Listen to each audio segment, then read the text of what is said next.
Hello students, एक बार पुनः आपका स्वागत करती हूँ आपके अपने चैनल द केमिस्ट्री शिक्षा में। हम लगातार कंटिन्यूस रेगुलर वीडियो पर देख रहे हैं। मैं डाल रही हूँ आप लोगों के लिए रेगुलर वीडियो पहले चैप्टर के some basic concepts of chemistry. इस कड़ी को आगे बढ़ाते हुए जो आज का हमारा वीडियो है वह है formula of a chemical compound, कि किसी भी केमिकल कंपाउंड के फार्मूले को हम कैसे शो करते हैं, वो हमें क्या बताता है और उसे हम कैसे बनाते हैं। तो देखिए, सबसे पहली बात, केमिकल फार्मूला होता क्या है। तो chemical formula is defined as the representation of a molecule in term of symbol. Symbols के टर्म में हम मॉलिक्यूल को रिप्रेजेंट करते हैं। सिंबल किसके? तो ऑफ द कॉन्स्टिट्यूएंट्स एटम।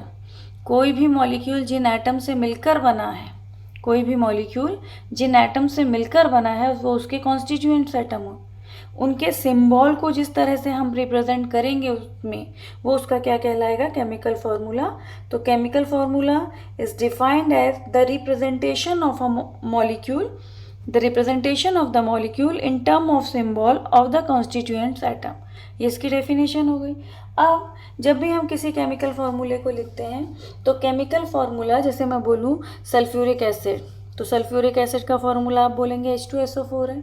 यदि मैं बोलूँ वाटर तो आप बोलेंगे H2O।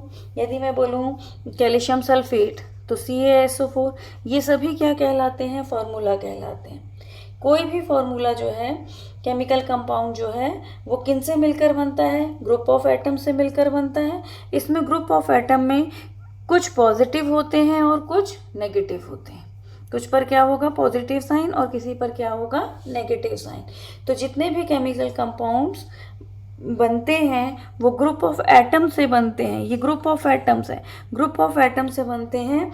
जो क्या कैरी किए होते हैं ये ग्रुप ऑफ एटम? पॉजिटिव और नेगेटिव चार्ज कैरी किए होते हैं। पॉजिटिव और नेगेटिव चार्ज होने के कारण इन्हें रेडिकल भी कहते हैं। अब देखिए, सबसे पहले मैं आपको बताती हूँ कि किसी भी केमिकल कंपाउंड के फॉर्मूले को लिखते समय हमें किन किन बातों की जानकारी होनी चाहिए। सबसे पहली बात, ऐसा कोई भी आयन, आयन मतलब पॉजिटिव या नेगेटिव, ऐसा कोई भी आयन जो सिंगल एटम से बना है, ion made up of single atom, are called simple ion. तो उनको हम कौन से आयन कहते हैं? सिंपल आयन, जो सिंगल एटम से बने होते हैं। जैसे मैंने बोला Cl minus, Br minus, I minus, O2 minus. तो ये सब अपने अपने केवल एक ही सिंगल एटम से मिलकर बने हैं, इसलिए ये आयन कौन से आयन कहलाएंगे? Simple ion. क्लियर है ये बात? Ion made up of single atom, ऐसा कोई भी आयन जो केवल अपने ही एटम से बना होता है उसे हम सिंपल आयन या सामान्य आयन कहते हैं। दूसरा, कि ion made up of more than one atom, ion made up of more than one atom, कोई भी आयन जो मोर देन वन एटम से मिलकर बना होगा उसे हम बोलते हैं कॉम्प्लेक्स आयन या कंपाउंड आयन। उसे हम क्या कहते हैं? कॉम्प्लेक्स आयन या कंपाउंड आयन। तो ये कंपाउंड आयन या कॉम्प्लेक्स आयन क्या हैं? तो जैसे मैं बोलूँ carbonate CO3 2 minus, sulphate SO4 2 minus, dichromate K2Cr2O7 2 minus, तो ये मोर देन वन से मिलकर बने हैं। तो ये कौन से आयन कहलाएंगे? कंपाउंड आयन या कॉम्प्लेक्स आयन। तो आयन पॉजिटिव और नेगेटिव तो चार्ज के हिसाब से ही होते हैं। ऐसे आयन जिन पर पॉजिटिव चार्ज होता है, ऐसे आयन जिन पर क्या होता है? पॉजिटिव चार्ज, ये कैटायन कहलाते हैं। इन्हें हम इलेक्ट्रोपॉजिटिव आयन भी कहते हैं। और ऐसे आयन जिन पर नेगेटिव चार्ज होता है वो एनायन कहलाते हैं, ऋणायन कहलाते हैं। इनको हिंदी में धन आयन कहते हैं, इनको हिंदी में ऋणायन कहते हैं। तो जिन पर नेगेटिव चार्ज होता है वो एनायन कहलाते हैं, इन्हें इलेक्ट्रोनेगेटिव आयन भी कहते हैं। तो ये चीज़ें आपको ध्यान रखनी है कि कोई भी आयन जो एक ही एटम से मिलकर बना है वो सिंपल आयन है। ऐसे आयन जो मोर देन वन एटम के मिलने से बने हैं दे आर कंपाउंड आयन और कॉम्प्लेक्स आयन। आयन जिन पर पॉजिटिव चार्ज होता है वो कैटायन या इलेक्ट्रोपॉजिटिव आयन होते हैं। आयन जिन पर क्या होता है? नेगेटिव चार्ज होता है, तो नेगेटिव चार्ज वाले आयन को हम क्या कहते हैं? एनायन या इलेक्ट्रोनेगेटिव आयन। तो ये आपको चारों चीज़ों का आपको ध्यान रखना है। अब इलेक्ट्रोपॉजिटिव, इलेक्ट्रोनेगेटिव, इनकी पूरी जो लिस्ट है वो लिस्ट में लिस्ट आपको मैं वीडियो के लास्ट में लगा दूंगी, तो आप उस लिस्ट को नोट कीजिएगा और सभी आयंस पर किस पर कितना पॉजिटिव कितना नेगेटिव है उसे याद कीजिएगा। अब इसमें से हम सीखते हैं कि इन सिंबल से यदि हमें पता है, जैसे मैंने कहा हाइड्रोजन, पोटेशियम, सोडियम, है ना, इन पर +1 होता है। यदि मैं कहूँ magnesium, M capital G small, calcium, barium, इन सब पर +2 होता है। यदि मैं कहूँ एल्यूमिनियम, है ना, फेरिक, तो इन पर +3 होता है। इसी तरह पूरी आयंस की लिस्ट मैं आपको दूंगी। और इसमें जैसे क्लोराइड, ब्रोमाइड, आयोडाइड, ये सिंगल वाले हैं, ऑक्साइड, सल्फाइड, इनमें सब में आइड लगता है लास्ट में, ठीक है। और जो कॉम्प्लेक्स हैं ये, जैसे कार्बोनेट, सल्फेट, एसीटेट, तो ये पूरी आयंस की लिस्ट है जो आपको वीडियो के लास्ट में आपको मिलेगी। उसे नोट डाउन कीजिएगा और उसे लर्न कीजिएगा कि कौन सा आयन क्या कहलाता है। अब देखिए हम इनसे फॉर्मूला को कैसे बनाते हैं, तो फॉर्मूला को लिखने के क्या क्या स्टेप हैं इनको देखिए।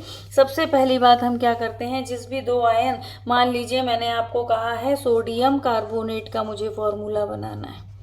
किसका फॉर्मूला बनाने जा रहे हैं हम, सोडियम कार्बोनेट का। तो सोडियम आयन पर कितना है, +1 है, और कार्बोनेट आयन पर कितना है, CO3 2 माइनस है। अब आपको क्या करना है, तो सबसे पहले आपको सिंबल जो वो नाम जो भी आप जिसका भी फॉर्मूला बनाने जा रहे हैं उसमें जो आयन हैं उन्हें उनकी वैलेंसी को टॉप में लिखते हुए लिखना है। फिर आपको उनका एक कॉमन फैक्टर लेना है। जैसे इसके लिए आप क्या करें, तो 1 और 2 का कॉमन फैक्टर क्या आएगा, 1। तो जो आपकी धन वाली संख्या है, जो पॉजिटिव वाली संख्या है, उसे नेगेटिव के नीचे, और जो नेगेटिव वाला नंबर है वो पॉजिटिव के नीचे। देखिए हमें क्या करना होता है, धन और ऋण को बराबर करना होता है, जितने पॉजिटिव उतने ही नेगेटिव होने चाहिए। तो अब यदि इसमें Na को मैं 2 टाइम्स लिख दूं तो पॉजिटिव आयन कितने हो जाएंगे, 2। कार्बोनेट 1 टाइम में ही 2 नेगेटिव हो रहे हैं, तो इसका फॉर्मूला क्या हो जाएगा, Na2CO3। क्लियर है।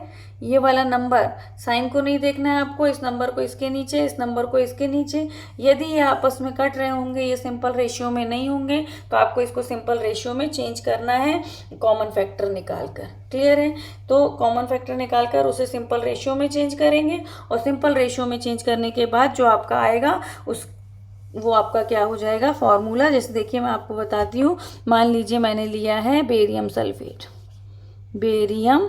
सल्फेट, तो सबसे पहले तो आयन की लिस्ट याद कीजिएगा कि किस पे कितने पॉजिटिव कितने नेगेटिव होते हैं। बेरियम 2+ है और सल्फेट 2- है। अब इन दोनों में इसके नीचे भी 2 आएगा, इसके नीचे भी 2 आएगा, दोनों का कॉमन फैक्टर निकालोगे तो 2 आएगा। सिंपलेस्ट फॉर्म 2 1 2 2 1 2, तो मतलब बेरियम भी आपका 1 टाइम और सल्फेट भी आपका कितने टाइम आएगा, 1 टाइम। तो ये आपका BaSO4 बेरियम सल्फेट का फॉर्मूला हो जाएगा। अब देखिए मान लीजिए मैं आपको कोई आयन बताती हूँ, जैसे मैंने कहा एल्यूमिनियम कार्बोनेट, एल्यूमिनियम सल्फेट ले लें, कार्बोनेट ले लें, कुछ भी ले लें, है ना, सल्फेट। तो एल्यूमिनियम पर कितना होता है, +3, सल्फेट पर कितना है, 2-। पॉजिटिव की नंबर नीचे, नेगेटिव का पॉजिटिव के नीचे, इसका नंबर इसके नीचे, इसका नंबर इसके नीचे। एल्यूमिनियम कितने टाइम्स, 2 टाइम्स, सल्फेट कितने टाइम्स, 3 टाइम्स। अब ये कॉम्प्लेक्स आयन है, 2 अलग अलग एटम से मिलकर बना है, मोर देन 1 एटम से।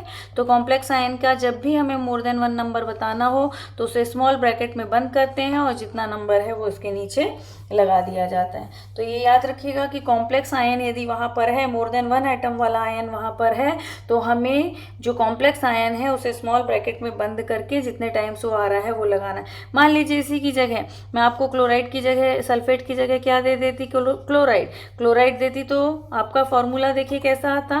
क्लोराइड देती तो एल्यूमिनियम क्लोराइड बोल रही हूँ, तो Cl पर कितना होता है, -1। ये 3 इसके नीचे आता, -1 मतलब 1 है, तो ये 1, एल्यूमिनियम 1 टाइम, Cl कितने टाइम, 3 टाइम्स, तो फॉर्मूला आ जाता है AlCl3। यहाँ हमें ब्रैकेट लगाने की कोई भी आवश्यकता नहीं थी।